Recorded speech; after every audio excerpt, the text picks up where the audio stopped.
ವಿಟ್ಲ ಪಟ್ಟಣ ಪಂಚಾಯತ್ನ ಸಾಮಾನ್ಯ ಸಭೆಗೆ ಅಧಿಕಾರಿಗಳು ಗೈರು ಹಾಜರಾಗಿದ್ದ ಹಿನ್ನೆಲೆಯಲ್ಲಿ ಬಿಜೆಪಿ ಸದಸ್ಯರು ಅಸಮಾಧಾನ ವ್ಯಕ್ತಪಡಿಸಿ ಸಭೆಯನ್ನ ಬಹಿಷ್ಕರಿಸಿ ಹೊರನಡೆದ ಪರಿಣಾಮ ಸಾಮಾನ್ಯ ಸಭೆ ರದ್ದುಗೊಂಡು ಮುಂದೂಡಲ್ಪಟ್ಟ ಘಟನೆ ನಡೆದಿದೆ. ವಿಟ್ಲ ಪಟ್ಟಣ ಪಂಚಾಯತ್ನ ಸಾಮಾನ್ಯ ಸಭೆ ಅಧ್ಯಕ್ಷೆ ದಮಯಂತಿ ಅವರ ಅಧ್ಯಕ್ಷತೆಯಲ್ಲಿ ಪಂಚಾಯತ್ ಸಭಾಭವನದಲ್ಲಿ ಆಯೋಜಿಸಲಾಗಿತ್ತು. ಈ ಸಭೆಗೆ ಪಂಚಾಯತ್ ಮುಖ್ಯಾಧಿಕಾರಿ ಮಾಲಿನಿ ಅವರನ್ನು ಹೊರತುಪಡಿಸಿ ಕಂದಾಯ ನಿರೀಕ್ಷಕ ಫಕೀರ ಮೂಲ್ಯ ಹಾಗೂ ಎಂಜಿನಿಯರ್ ಅವರು ಗೈರು ಹಾಜರಾಗಿದ್ದರು. ಸಭೆ ಪ್ರಾರಂಭಗೊಳ್ಳುತ್ತಿದ್ದಂತೆ ವಿಟ್ಲ ಪಟ್ಟಣ ಪಂಚಾಯತ್ನ ಮಾಜಿ ಅಧ್ಯಕ್ಷ ಅರುಣ್ ಎಂ ವಿಟ್ಲ ಅವರು ಸದಸ್ಯ ಶ್ರೀಕೃಷ್ಣ ರವಿಪ್ರಕಾಶ್ ಅವರು ಅಧಿಕಾರಿಗಳು ಎಲ್ಲಿದ್ದಾರೆ ಎಂದು ಪ್ರಶ್ನಿಸಿದ್ರು. ಅವರಿಗೆ ಚುನಾವಣೆಯ ಹಿನ್ನೆಲೆಯಲ್ಲಿ ಜಿಲ್ಲಾಧಿಕಾರಿಗಳ ಕಚೇರಿಯಲ್ಲಿ ಸಭೆ ನಡೆಯುವುದರಿಂದ ಅವರು ಆಗಮಿಸಿಲ್ಲ. ಸಾಮಾನ್ಯ ಸಭೆಗೆ ನೀವು ಬರಬೇಕೆಂದು ಅವರಲ್ಲಿ ಹೇಳಲಾಗಿತ್ತು.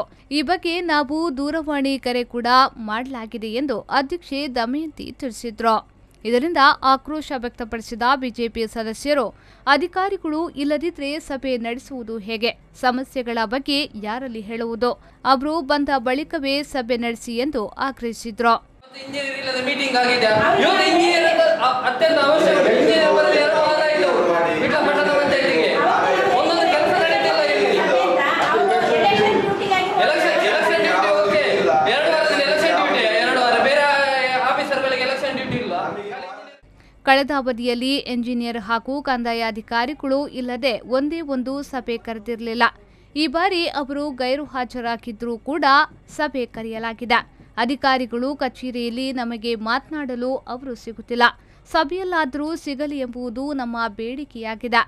ಎಂಜಿನಿಯರ್ಗೆ ಸದಸ್ಯರು ಕರೆ ಮಾಡಿದ್ರೂ ಅವರು ಸ್ವೀಕರಿಸುತ್ತಿಲ್ಲ ಎಂದು ಆರೋಪಿಸಿದ ಅವರು ಅರ್ಧ ಗಂಟೆಗಳವರೆಗೆ ನಾವು ಕಾಯುತ್ತೇವೆ, ಅದರೊಳಗಡೆ ಅಧಿಕಾರಿಗಳು ಬಾರದಿದ್ದಲ್ಲಿ ಸಭೆಯನ್ನು ಸ್ಥಗಿತಗೊಳಿಸಿ ಎಂದು ಹೇಳಿ ಬಿಜೆಪಿ ಸದಸ್ಯರು ಹೊರ ನಡೆದರು. 27 ತಾರೀಕು ನೀವು ನಮ್ಮ ವಿಟ್ಲಕ್ಕೆ ಬರಲೇಬೇಕು ಅಂತ ಹೇಳಿದ್ದೇವೆ. ಕಾರಣಾಂತರದಿಂದ ನಾವು ಎಲೆಕ್ಷನ್ ಡ್ಯೂಟಿ ಇವತ್ತು ಬೆಳಿಗ್ಗೆ ಕೂಡ ನಾನು ಕೂಡ ಫೋನ್ ಮಾಡಿದ್ದೀನಿ, ಮೇಡಮ್ ಕೂಡ ಫೋನ್ ಮಾಡಿದ್ದಾರೆ, ಫೋನ್ ರಿಸೀವ್ ಮಾಡ್ತಾ ಇಲ್ಲ.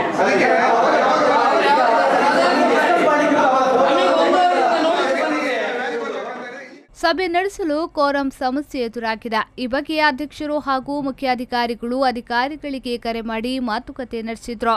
ಚುನಾವಣೆಯ ಕರ್ತವ್ಯದಲ್ಲಿದ್ದೇವೆ, ಬರಲು ಸಾಧ್ಯವಿಲ್ಲ ಎಂದು ಹೇಳಿದ ಬಳಿಕ ಸಭೆಯನ್ನ ರದ್ದುಗೊಳಿಸಿದ್ರು. ಮಾರ್ಚ್ 1ರ ಶುಕ್ರವಾರ ಮಧ್ಯಾಹ್ನ 3 ಗಂಟೆಗೆ ಸಭೆ ನಡೆಸಲಾಗುವುದೆಂದು ತೀರ್ಮಾನಿಸಲಾಯಿತು.